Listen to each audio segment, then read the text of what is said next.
درسنا الجديد أيها الأصدقاء هو نموذج يعرض لنا مميزات أوراق العمل الموجودة ضمن هذا الملف. لنفترض أنه لدينا ملف إكسل فيه عدة أوراق عمل، وهذه الأوراق العمل تعرض عن طريق هذا النموذج.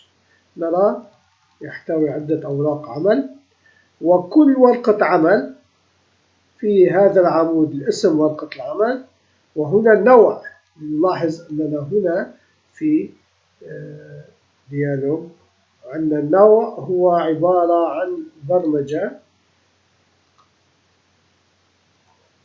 هذه هي البرمجة.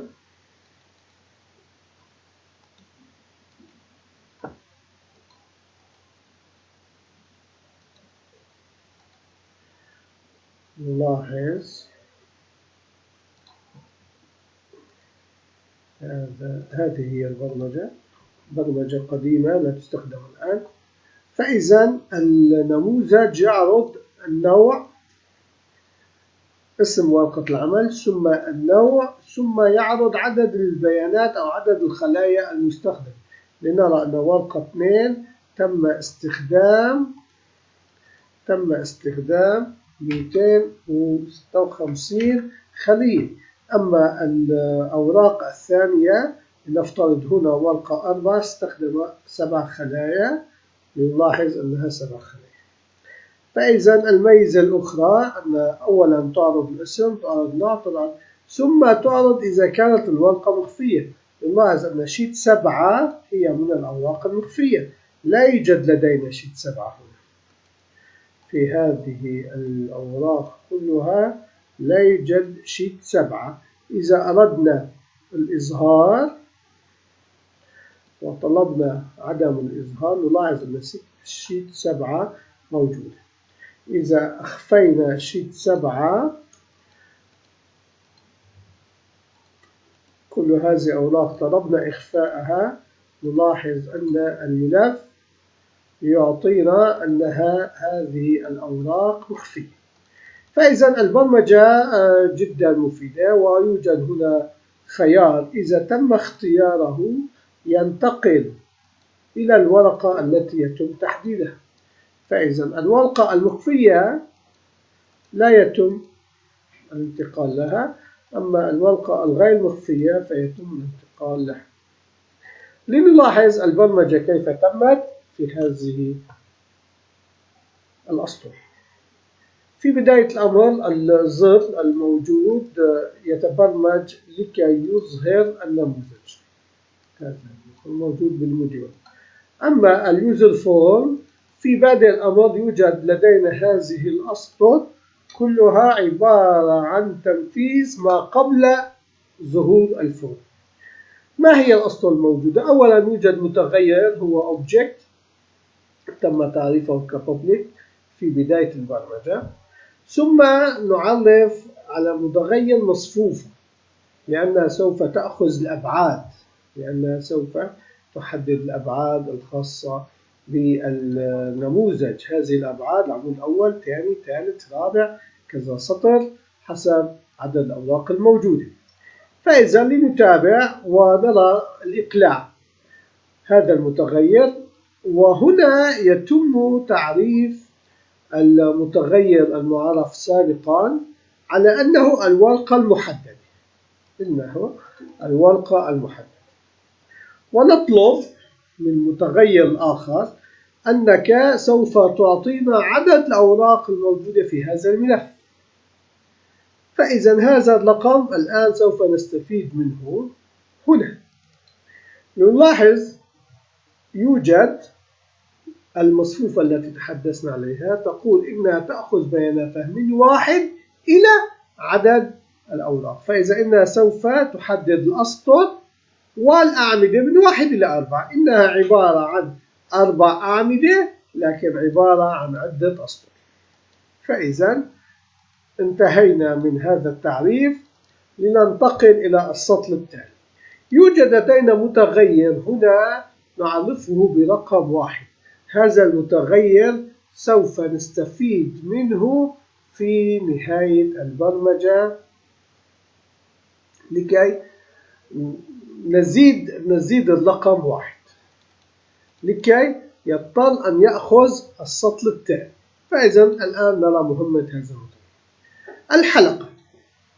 الحلقة تقول كل الأوراق الموجودة ضمن ملف الإكسل، كل الأوراق إذا كانت اسم الورقة هي نفسها اسم الورقة المحددة، فإذا يجب أن يأخذ هذا متغير، يأخذ القيمة التي كانت 1 تعطى إلى ناقص 1. هذا المتغير يبقى محفوظا إلى نهاية البرمجة، لكي نقول أن البيانات التي تم استخراجها تقع في رقم 0 رقم 1، أي أنها بالسطر الأول بالسطر الثاني. يعني هذا السطر هو 0 وهذا السطر هو 1 بالنسبة للأداة القائمة التي تخزن فيها معلومات المصفوفة. لنعود ونشرح من جديد. لدينا متغير التي هي مصفوفة والتي طلبنا أبعادها من 1 إلى عدد الأوراق الموجودة ومن 1 إلى 4. ولدينا متغير آخر الذي تم تعريفه مسبقا، نقول هو الورقة المفعلة.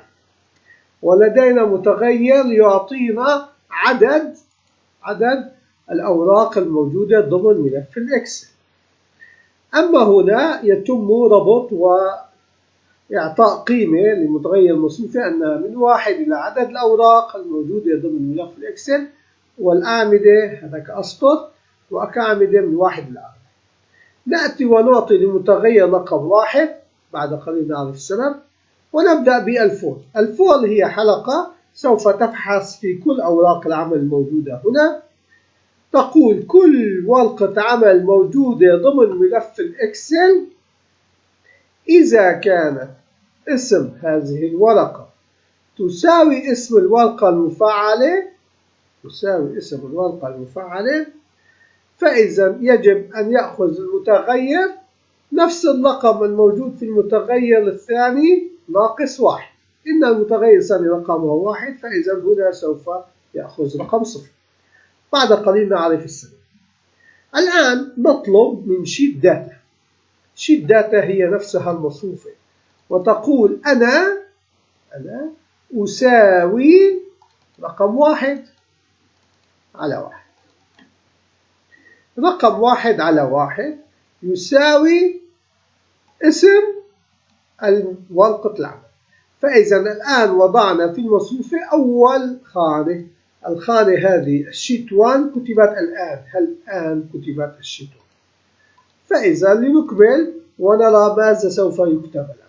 نلاحظ أنها هنا شيت داتا تساوي اسم ورقة العمل. انتهينا من العمود الأول والسطر. الآن سوف نسجل في العمود الثاني والعمود الثالث، لكن في نفس السطر.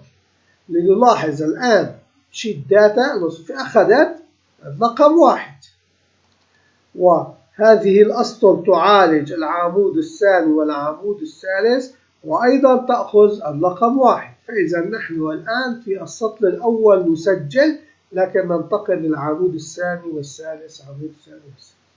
هذه البيانات تأخذ الحلقة التي تساعد في select case نوع الملف، نوع ورقة العمل. نوع ورقة العمل الذي نحن واقفون عليها ومحدد.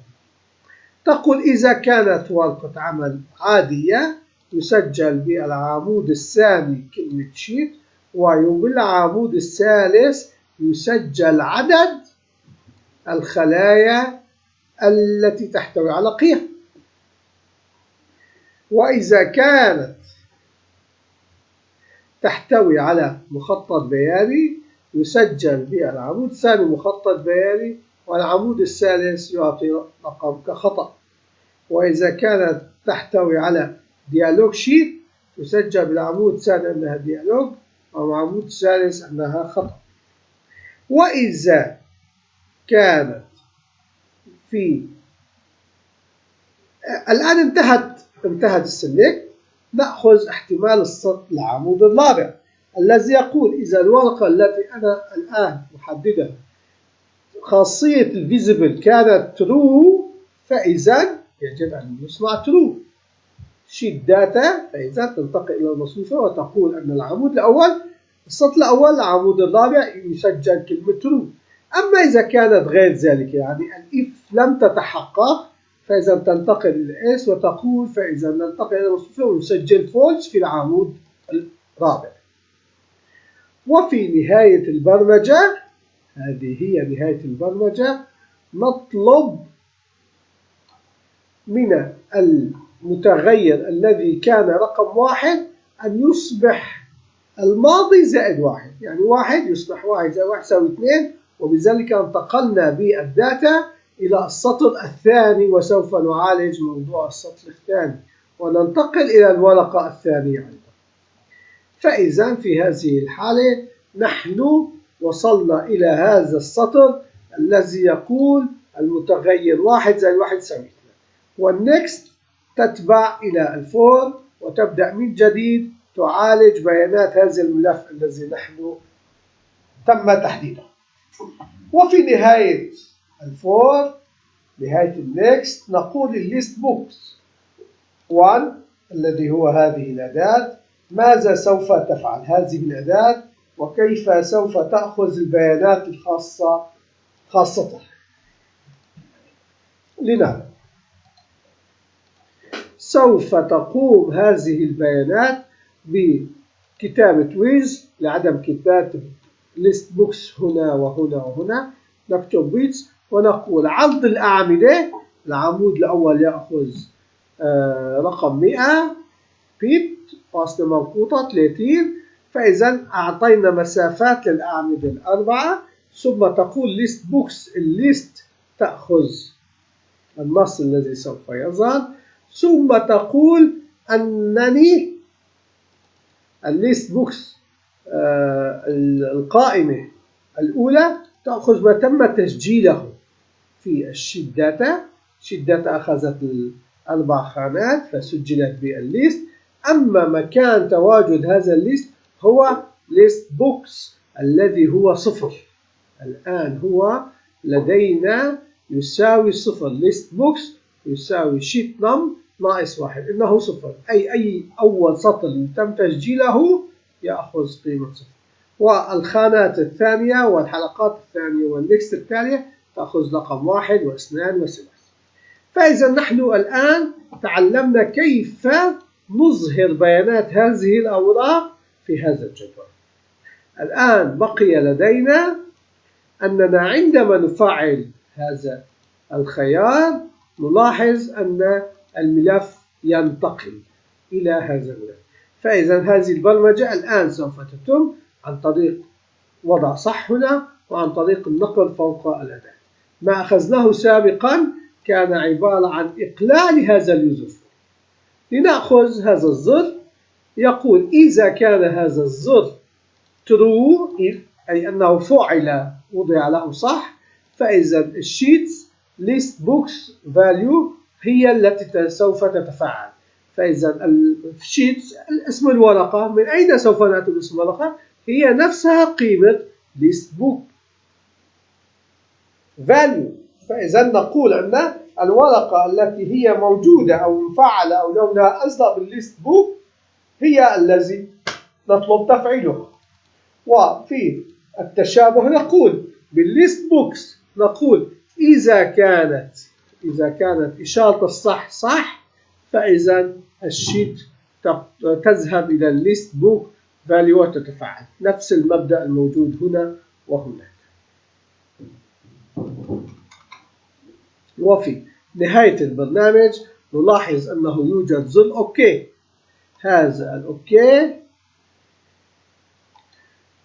فإذا إنه من الأوراق المخفية طلب الذهاب إليها فلم يستطع. الآن يستطيع لأنها غير مخفية.